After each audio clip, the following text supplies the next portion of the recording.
সারাদিন পর একটা কাস্টমার পাইছি, দেখি কিছু সিস্টেমে হাতাইতে পারি কিনা। মাহাজন তো আর আমার ফলো করতেছে না। এই ফাঁকে রাইসের নিচে লেগ পিসটা লুকায় ফেলি, যদি কিছু টাকা পকেটে আসে ভালোই হয়। মাহাজন দেখে নাই তো, দিয়া শিখিয়া। বিরিয়ানি গরম গরম মুরগ পোলাও খায়া যান, আসেন ভাই, এদিকে এদিকে আসেন। বিরিয়ানি বিরিয়ানির ভিতরে লেগ পিস দিছি, মাহাজনে কিন্তু জানে না। যাওয়ার সময় আমার একটু খেয়াল করেন, আর আপনার যদি কোনো কিছু লাগে আমারে কয়েন, আমি আইনা দিব মনে। আচ্ছা খান।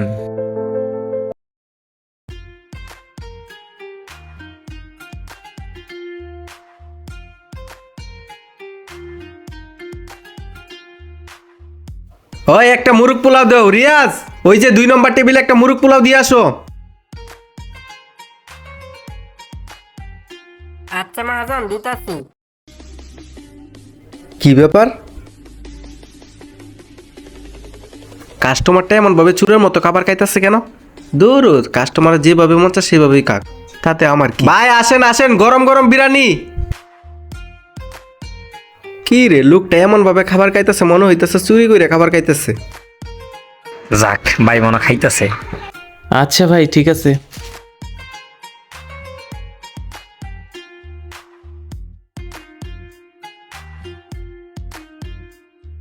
এই যে ভাই, আমার বিল কত হয়েছে? এই রিয়াজ, ভাইয়ের কত বিল হইছে?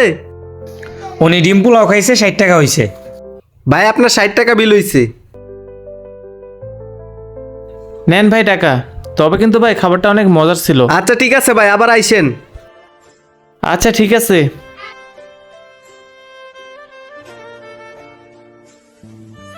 এই যে ভাই, এদিকে আসেন।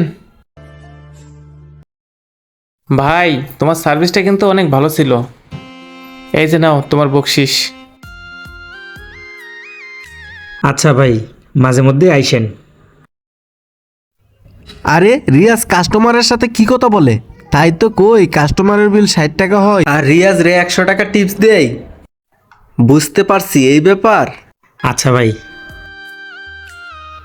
এই রিয়াজ দাঁড়াও। জি মাহাজন।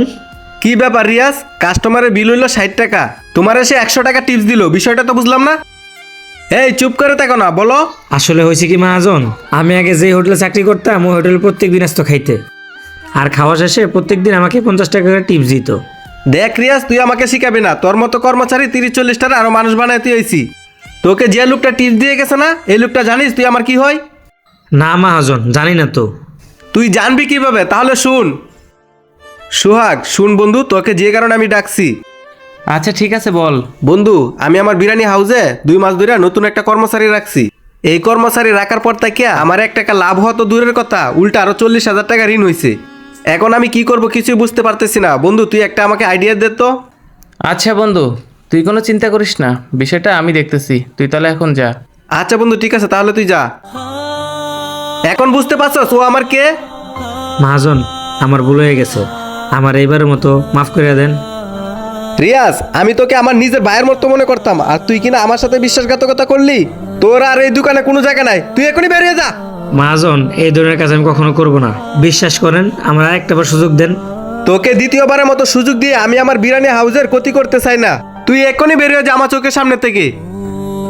হোটেলে কর্মচারী রাখার আগে তার সম্পর্কে ভালোভাবে জেনে নিন। আর আমাদের ভিডিওটা যদি আপনাদের কাছে ভালো লাগে থাকে তাহলে অবশ্যই লাইক, কমেন্ট, শেয়ার করবেন।